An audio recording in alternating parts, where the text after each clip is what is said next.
All right, look, when it comes to professional wrestling, some people can get a little bit too crazy. So I thought about it, and I thought about it, and I thought about it, and I was like, how can I impact this situation? And I came up with an idea. So take your hands, start clapping, that's right. I want you to do it, and let me introduce to you the brand new mascot of Ups and Downs, Dante the Donut. That's right, and look, here's a nice message for you. It says, do not worry. No, it means do not,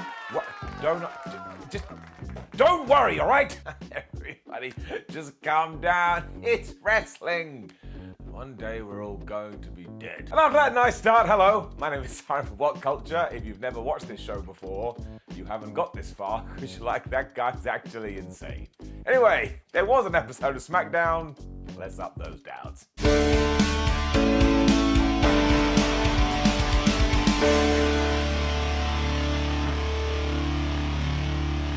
The start of SmackDown cracked me up because Michael Cole went, oh my gosh, it is the most historic episode of SmackDown in history because we've got an Intercontinental title match and Riddle's going to be taking on Sami Zayn. Now, I love those guys, but come on, the IC Championship has been treated like my hair. It was useful for a while, and then it went away. There were some serious stakes though, because as well as a potential championship change, if Riddle didn't beat Sami Zayn, he was going to become the #1 contender for the WWE Unified Championship, whatever the hell we're calling it. But if he lost, he was going to get kicked off SmackDown. And then we moved right from that to a Money in the Bank qualifying match, Sheamus versus Drew McIntyre. Butch got in Drew's face as he was making his way to the ring, and as I've said before, and as I'll say again, I just like Butch now. I think Pete Dunne has embraced this character so well, so more power to him, and I know you get all mad, and you feel that rage building up inside of you, but that's good. Allow hate to take you to the dark side. When you arrive, we can party down. Otherwise, it was just nice to have a match to start a show rather than a long promo. Sheamus and Drew McIntyre do not have bad matches, and we actually had a clean finish. Now, I'm kidding you here. Only 2 of those statements are true, and I'm going to let you figure out which one is the lie. Well, no, I don't need to do that because you already know which one I'm talking about, and kudos for commentary to putting over Sheamus Big here, because that dude does not get the accolades that he deserves. Then they were just punching each other right in the face so damn hard. And then there was a really good bit where Drew McIntyre hit a Michinoku driver, but Sheamus kicked out of one because this was big men slapping man meat. After that, they both did beats of the Bodron, or whatever the hell it's called, and we saw a white noise on the apron. So just give me 1 second, hang on a minute. Just gotta make a phone call here. Yes, can I have the answer, please? Ha ha, the hardest part of the ring. Alabama slam courtesy of Sheamus followed, but this just wound Drew McIntyre up because he came back with a belly to belly, he came back with a spine buster, and he came back with a neck breaker. And every single one of these looked more ferocious than anything you've seen in your life. And then basically just fell into one big brawl, but they were getting so much stuff in there, it was cool when the usual WWE nonsense came into play. Because they were fighting on the outside, the referee was going 1, 2, 3, 4, 5, but before he was able to get to 10, they just both picked up chairs and they talked each other in the head, which meant this ended in a double DQ. Thankfully though, WWE decided to just plow through this. I mean, usually when it happens, wrestlers just walk off and go, who cares? I'm gonna have a biscuit. But after we cut to Michael Cole and a couple of video packages, and Pat McAfee obviously, and came back, Sheamus and Drew McIntyre were still fighting, I was like, oh man, this is pretty good. Now eventually the Irishman realised I am not getting the better of this, so he did run off, and like you, I am sick of WWE not having clean finishes, which is why we are going to introduce the clean finish counter to CFC come July, just for WWE. But the reason this one worked is because it actually felt like they were out control and decided, flub the rules of the match, I want to kill him. So we just had sheer anger here, and while I would have appreciated it if Sheamus had won because he deserves something, I'm giving it an up because, as we said a few seconds ago, Sheamus and Drew McIntyre don't have bad matches. We then got a quick update about Cody Rhodes, whose surgery was successful, so happy days right there and sending all the positive thoughts to him, and that his recovery time is going to be 9 months. Now, you don't know and I don't know because we're not doctors, but let's keep everything crossed that this is an exaggeration. It's going to be more like 6 months. He can come back at the Royal Rumble, he can win it, then he can go on to WrestleMania and become the biggest babyface in the company. I then laughed because Kayla Braxton was about to interview Lacey Evans and she went, oh my gosh, it's SmackDown's newest superstar, and then said her name. I was like, are you sure? Are you sure it's not Raw's newest superstar? Because Lacey Evans went to Raw, then she was on SmackDown, then she was on Raw again, then she was on SmackDown, then she went to The Wire, then she went to Impact Wrestling, then she popped up at Ring of Honor, went to Dynamite, and finally came back to Friday Night. It does seem like it's sorted though, because it was another Money in the Bank qualifying match as Lacey was taking on Zaya Lee. And given the evidence insulted Zaya Lee before this, she should have just gone, you came to SmackDown, and you've done the grand total of flub all, why don't you come and do something? Now there was a massive issue here because she did lose, but also this barely went any time at all, and while the fans kind of got up for it, it was almost a little bit like they were sitting on your hands, which is a bit worrying, because of course we had all those Lacey Evans videos, and it's almost a bit like WWE should have pulled the trigger a month ago and they didn't. Lacey Evans always hit the Bronco Buster at one point, which will always tickle me, because it means you're a wrestler and you have decided, what's the best way I can win this match? Oh, I can take my groin and I can throw it into somebody else's face. But then from nowhere, she just hit the women's right. 1, 2, 3, and we were done. So what this says about Zaya Lee, I don't know, because I am pretty sure this was her first ever match on SmackDown after being called up, as she just got beaten in 2 minutes. And while this wasn't bad, it just lacked a little something. And I really hope WWE don't stop this push for Lacey Evans, because she has something, and I really do like her. Yeah, but this did not work, so we got to give it a down. Drew McIntyre then found Adam Pearce and said, put me in the ladder match. And after Pearce said, but you didn't win your qualifying match, Drew just went, do it anyway. And I was laughing again. Sheamus also demanded this a couple of minutes later, and my gut tells me they will both go in there, because let's face it, if they don't, WWE doesn't really have anybody else on the roster to put in. A Viking Raiders promotional video then played, so let's keep everything crossed. They are coming back to SmackDown. This time we're going to do something with them. When out came Ronda Rousey. All right. We got to confirm that it will be Ronda versus Natalya at the Money in the Bank pay-per-view. Premium live event, and that will be good because they have good chemistry. And then Ronda was all like, Natalya, you ain't nothing, and you stole your submission move from your uncle, meaning Bret Hart and the Sharpshooter. I was like, does that count as stealing? Are the police gonna turn up and arrest her? I think not. I could smell an interruption was coming, because you can just tell with WWE, but I did not call who it was, because it was Shotzi. So that is 88 interruptions in WWE and 146 overall, and yes, we are retiring this next month because it's just been done to death. And she weren't playing around here. She was all like, oh, Ronda, you think you're the big girl in school? Well, why don't you have a fight with me? We then did get this, and I'm not gonna lie to you, I went full wrestling nerd geek man because I was pumped. I was like, well, why don't we have Shotzi beat Ronda Rousey? I know she rarely loses, but this would get the internet talking, it would be something different.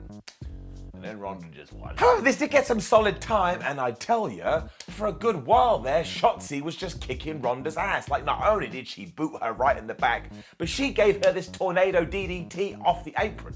And surely people in the back were watching this going, oh man, we may have something with this here Shotzi, maybe we should do something. He also booted Ronda right in the face at one point, which looked horrible, but all of this worked because what did the fans start to do? They were going, we want Ronda, come on Ronda, love you Ronda. So we made her babyface and we should stick to it. It did go a little bit wonky on the Piper's Pit, but man, don't worry about that, things happen. And then Ronda did lock in the armbar for the win, but let us use this as a platform for the green-haired warrior, because again, she did a damn good account of herself here, and I'm giving it up. Naturally, Nancy then magically appeared from nowhere and she applied the sharpshooter, but because Ronda Rousey is so tough, she refused to tap out, and now, if you can believe it, she may be injured. So there's a nice little angle that can tie into the premium live event, and again, I tell you, they will surprise you. They really good together. We had a Riddle interview next, and he told us he would beat Sami Zayn later, and he would take on Roman Reigns next week to become the WWE Unified Champion. And let's face it, there is more chance of me deciding not to be a goof of that happening, and I can tell you right now, I'm always going to be a goof. Speaking of championships too, it was then time for Gunther versus Ricochet for the Intercontinental Championship, and even though you could see what was coming here a mile off, flub me sideways, this was great. We really played up the size difference here too, even though Gunther has lost a ton of weight. The first thing Ricochet tried to do was lock up with the man. I was actually shouting from my sofa to the TV, Rick, what are you doing? This is like a fly trying to beat an elephant. And why wasn't he just doing his flippy ship? Although to be fair, he then turned on his speed button and he ran into this Gunther chop, and I thought his pancreas was going to leave his stomach area and come out of his mouth. And This is why I'm not a doctor, because none of that made any sense. He also stepped on him and booted him right in the jaw, so I was like, that's it, Ricochet is dead. But actually, from nowhere, he went for the most devastating move in all of sports entertainment. But it was never going to end like that, because management has decided they like Gunther, so he's going to be treated strong. Eventually, Ricochet did go for a springboard, but Gunther caught him in a sleeper hold, and after he got out of that, he got whammed again with a clothesline so hard, I thought all of his other organs were going to come out of his mouth, because we've already established I do not understand medicine. And then given that Ricochet is a wrestler, he remembered that Ludwig was on the outside, and as a massive Mario supporter decided, well, I better get rid of you. And then he was able to hit some aerial maneuvers here, but obviously it didn't do any good. Because Gunther basically drop-kicked him out of the way of all things, and then he hit him with the powerbomb. The referee counted to 3, meaning yes, we have a brand new IC champ. I know that I always say this, and we always say this, but I really hope this actually means the belt can now come back to prominence, because I don't care what you call him, Walter, Gunther, Tweedledee, Tweedledum, you can choose whatever you want. This man is so good and has the size that WWE likes. So let's send it off into the stratosphere. Paul Heyman then found Sami Zayn backstage and said to him, if you do indeed beat Riddle later, you can officially join the bloodline. And Sami was like, oh, I can't believe it. He didn't do that, I'm just saying. I'm sure he was feeling it on the inside. But then Paul also reminded him, but if you don't, and then looked at him like if he was defeated, Roman's gonna find him, rip off his head, and crack down his neck. Don't get mad at me, because you thought it too. This was really good though, because Heyman and Zayn had such good chemistry, and Sami looked absolutely terrified after he had dropped that bomb. And then it was time for our main event. Kinda. Because before that we had to have about 45 segments, although one of them was this video of John Cena meeting some Ukrainian refugees. And if you haven't seen this, you need to go and watch it, and make sure you have a tissue close. Somebody is going to start cutting onions. We then had a bunch of other recaps and also got told that Max Dupree got stuck in Europe, so he's going to have to do his big reveal next week. Now, I went through 2 very specific emotions here. 1, I was like, oh no, they're giving up on it already. But then 2, I was like, well, actually, no. Usually WWE likes to forget stuff. They didn't forget it. This was like a small story nugget. So once again, I'm going to cross my fingers in hopes that this is going to go somewhere. But you understand why I'm nervous. So many things have just vanished. And then Riddle beat Sami Zayn, and it was so good. The RK Bro stuff has worked wonders because Riddle is just a massive star now and fans actually want to see him win. And again, we had all the stakes in the world because if Riddle wins, he takes on Roman Reigns, but if he loses, he's gonna get booted from SmackDown. And nobody wanted to see that, so we cheered our heart out. Heyman was also on comms, which always helps, but Riddle just came flying out the gates here because he hit a gut wrench, he hit a power bomb, he hit the Broton, but what he forgot is that Sami Zayn loves going to the outside of the ring and teasing you out there. And when he did, Sami got him and he threw him into Alan the announce table. He almost won with the most devastating move in all of sports entertainment, but when that didn't work, he got really mad. So he pushed Riddle off the top rope into Barry Barricade. And I tell you this, that always looks like it sucks. Of course, Sami was then trying to win by countout, but that failed.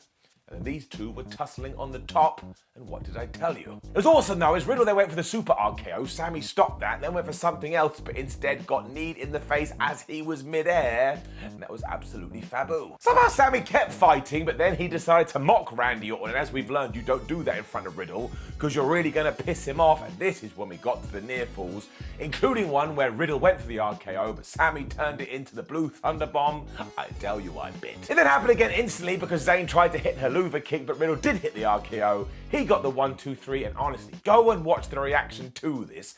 If you did decide, and it's never going to happen, that Riddle should beat Roman Reigns next week, you'd probably blow the roof off the place. The users were out so fast afterwards, they must have literally been at the entranceway going, go. But Riddle once again proved that he's not a stupid babyface, because he had a plan. He had hidden a kendo stick under the ring, so as soon as he could get it, he absolutely kicked their ass, which means, yes, SmackDown ended with our super duper good guy standing tall going, oh, I've done it and I've got a title match next week. I tell you, the simple stuff always works. This match was also great. Is getting it up. And yes, I know I've said it once and twice, but I'll say it thrice. He is not going to be Roman, but at least Reigns is going to be back on TV, although that's how it seems. And I thought this was a really good episode of SmackDown. We got a lot of good done, like Gunther and the IC champion. Please make it work. Give it up. Now, please do leave a comment below and let us know what you thought about last night's episode of SmackDown. Like the video, share the video, and subscribe. Head over to WhatCulture.com where you can read yourself some articles. Make sure you come follow us on social media. And Ups and Downs for Rampage will be live later. Please watch it. I know it's time for WhatCulture. Thank you for joining me as always. See you soon.